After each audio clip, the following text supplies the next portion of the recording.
तो नया सवेरा में जान लेते हैं पहले देश भर से जुड़ी कुछ खास खबरें और बात करते हैं कि किस प्रकार प्रधानमंत्री नरेंद्र मोदी आज नई दिल्ली के प्रगति मैदान में ITPO कॉम्प्लेक्स यानी कि अंतर्राष्ट्रीय प्रदर्शनी सम्मेलन केंद्र परिसर राष्ट्र को समर्पित करेंगे। ये परिसर देश में अंतर्राष्ट्रीय बैठकों, सम्मेलनों और प्रदर्शनियों की मेजबानी करने के लिए विश्व स्तरीय बुनियादी ढांचे के प्रधानमंत्री के दृष्टिकोण पर आधारित है।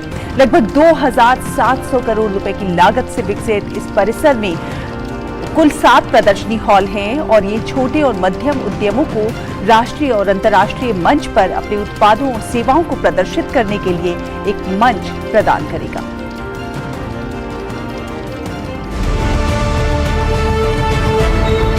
दिल्ली के प्रगति मैदान में स्थित ये भव्य परिसर आत्मनिर्भरता के मार्ग पर तेजी से आगे बढ़ रहे नए भारत की तस्वीर है। 123 एकड़ में फैला और 2700 करोड़ रुपए की लागत से तैयार ये विशाल अंतर्राष्ट्रीय प्रदर्शनी सह सम्मेलन केंद्र परिसर अपने अंदर आधुनिकता और पारंपरिक कला और संस्कृति का अनूठा संगम समेटे हुए है। पीएम मोदी इसे बुधवार को राष्ट्र को समर्पित करेंगे। ये परिसर देश में बैठकों, सम्मेलनों और प्रदर्शनियों की मेजबानी के लिए विश्व स्तरीय बुनियादी सुविधाएं उपलब्ध कराने के प्रधानमंत्री मोदी के विजन को साकार करता है। इसी परिसर में देश G20 शिखर सम्मेलन की मेजबानी करेगा। इस शानदार परिसर के शुभारंभ को लेकर उत्साह भी वैसा ही है।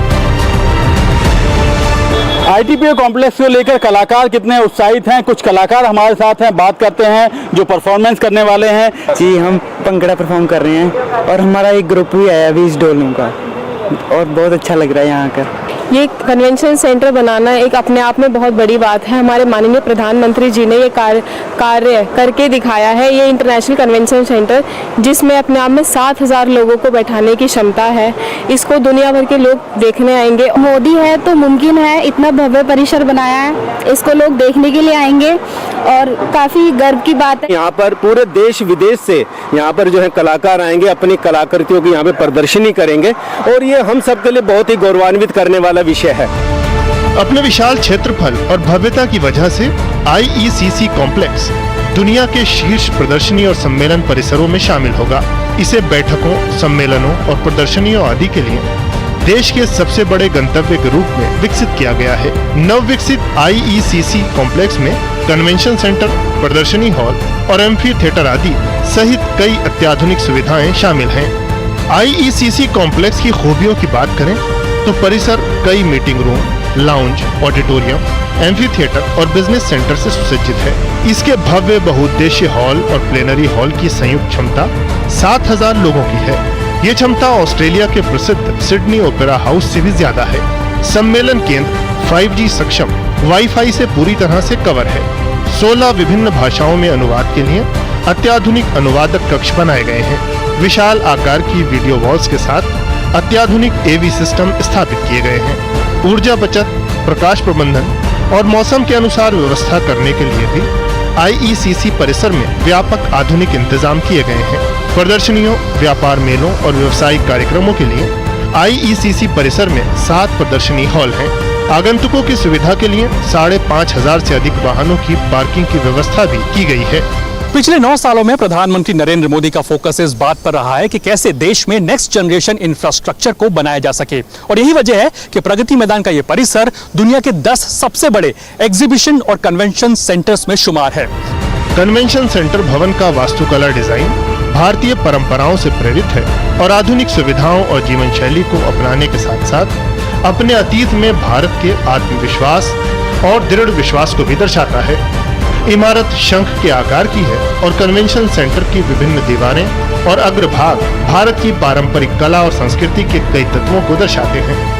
विभिन्न पेंटिंग और जनजातीय कला विभिन्न रूपों में कन्वेंशन सेंटर की शोभा बढ़ा रहे हैं। अरुण शर्मा और गिरीश निशाना के साथ ब्यूरो रिपोर्ट, DD न्यूज। और हमारे संवाददाता गिरीश निशाना इसी खबर पर ज्यादा बातचीत करने के लिए हमारे साथ जुड़ गए हैं। गिरीश, सुप्रभात।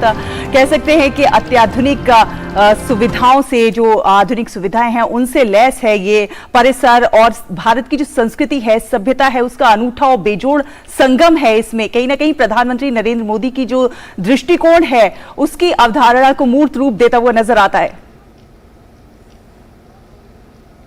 जी बिल्कुल सैला, आपने ठीक कहा। अत्याधुनिक सुविधाओं से लैस है ये नया कन्वेंशन सेंटर, जिसे पुनर्विकसित किया गया है। 123 एकड़ परिसर में बनाए गए इस कन्वेंशन सेंटर और प्रदर्शनी स्थल को देखने दिखाने लायक बनाया गया है। अपने आप में ये अनूठा है और देश दुनिया जो है इस समय भारत की ओर देख रही है। और प्रधानमंत्री नरेंद्र मोदी इस अंतर्राष्ट्रीय कन्वेंशन सेंटर का आज उद्घाटन करेंगे। उसके बाद ये देश को समर्पित हो जाएगा। कि अपने आप में ये अनूठा कहें कि कन्वेंशन सेंटर है, वो इसलिए है सैला, क्योंकि मैं आपको बताना चाहूंगा इसके तीसरे तल की अगर बात की जाए तो तीसरे तल के ऊपर, तीसरे लेवल के ऊपर यहाँ पर 7,000 लोगों के एक साथ बैठने की क्षमता है। तो अपने आप में ये बहुत बड़ा बनाता है कन्वेंशन सेंटर अपने आप को। क्योंकि जिस तरह से प्रधानमंत्री आत्मनिर्भर भारत की बात करते हैं, तो आत्मनिर्भर भारत को देखते हुए भारत के अंदर इस तरह के जो कन्वेंशन सेंटर है वो बनाए जा रहे हैं, जो विश्व स्तरीय हैं, अंतर्राष्ट्रीय स्तर के हैं, अंतर्राष्ट्रीय मानकों पर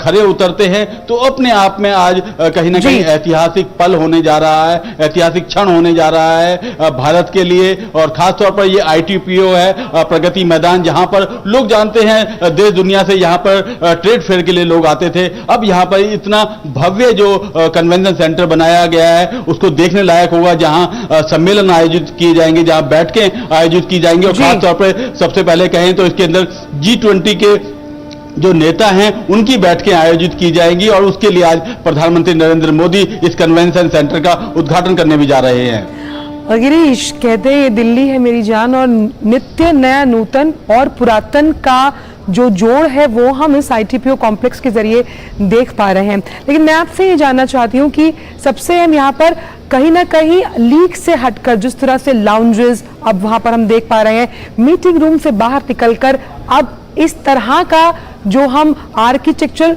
मैनूवर देख रहे हैं, वो अपने आप में हमें आधुनिकता के साथ साथ वैश्विक पटल पर भी अंकित करता है।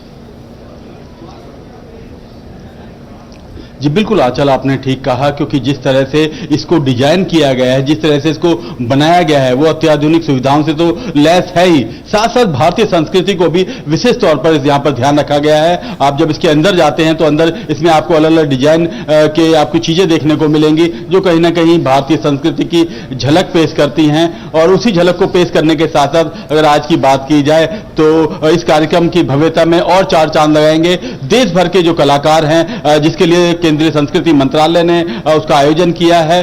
जगह जगह से राज्यों के कलाकारों को बुलाया गया है। वो कहीं ना कहीं स्वागत के लिए यहाँ पर खड़े होंगे, ढोल नगाड़ों के साथ वो कहीं ना कहीं प्रधानमंत्री नरेंद्र मोदी का स्वागत करेंगे। और उन सब की भव्यता, उन सब की संस्कृति, कहीं ना कहीं इस तरह के कन्वेंशन सेंटर जो कहीं ना कहीं अंतर्राष्ट्रीय स्तर पर भारत को भी एक अलग पहचान दिलाता है। तो अपने आप में आज का दिन भी भव्य होने वाला है। इस कन्वेंशन सेंटर के लिए भी बहुत मायने रखते हैं, क्योंकि खासतौर पर जब यहाँ पर प्रदर्शनियां आयोजित की जाती हैं आंचल, तो अपने आप में देश दुनिया के लोग आते हैं। जब अंतर्राष्ट्रीय व्यापार मेला आयोजित किया जाता है तो तमाम देशों के जो लोग हैं, प्रदर्शक हैं, वो अपने उत्पादों को यहाँ प्रदर्शित करते हैं। जब वो इस जगह पर आएंगे, प्रगति मैदान में आएंगे, ITPO के इस कॉम्प्लेक्स में आएंगे, तो वो ये चीज देखने दिखाने लायक होगी कि भारत भी अब कहीं पीछे नहीं है। भारत सबसे आगे बढ़ रहा है और विश्व गुरु बनने में अब इसे कोई नहीं रोक सकता। और कहीं ना कहीं अगर व्यापार की दृष्टि से देखा जाए तो एक वैश्विक व्यापार वाणिज्य गंतव्य के रूप में भी ये स्थापित हो रहा है। और कहीं ना कहीं व्यापार को बढ़ावा देने में, रोजगार को बढ़ावा देने में भी एक महत्वपूर्ण भूमिका निभाता हुआ नजर आएगा ये सेंटर। जी बिल्कुल, आपने ठीक कहा सैला, क्योंकि जिस तरह से ये यहाँ पे प्रदर्शनी स्थल बनाया गया है, कहीं ना कहीं सम्मेलन का कक्ष बनाए गए हैं। अलग अलग एक साथ 7,000 लोग बैठ के यहाँ पर बैठ सकते हैं। इसके अलावा 3,000 की क्षमता वाला भी यहाँ पर एक तल है जहाँ पर लोग बैठ सकते हैं। सांस्कृतिक कार्यक्रमों के लिए खासतौर पर यहाँ पर एम्फी थिएटर बनाए गए हैं। और इसके अलावा जिस तरह से यहाँ पर लगातार मेलों का आयोजन किया जाएगा, चाहे वो व्यापार मेला हो, चाहे वो पुस्तक मेला हो, चाहे वो फुटवियर का मेला हो, अंतर्राष्ट्रीय स्तर पर जब मेले आयोजित किए जाएंगे तो काफी लोगों को रोजगार भी सृजित होंगे। भारत के अंदर भी काफी लोग ऐसे हैं जो निवेश करके जाएंगे। देखेंगे किस तरह से भारत लगातार आगे बढ़ रहा है। यही तो भारत की तस्वीर है ना गिरीश, जिसके लिए प्रधानमंत्री हमेशा से कहते थे कि आप भारत आइए, यहाँ निवेश कीजिए। और कई बार इस तरह की मीटिंग होटल्स में होती थी, लेकिन अब आईटीपीओ इसके लिए आने वाले समय में पहचाना जाएगा। आत्मनिर्भर भारत की एक अनूठी मिसाल। बहुत बहुत शुक्रिया इन तमाम जानकारियों को गिरीश हमसे साझा करने के लिए।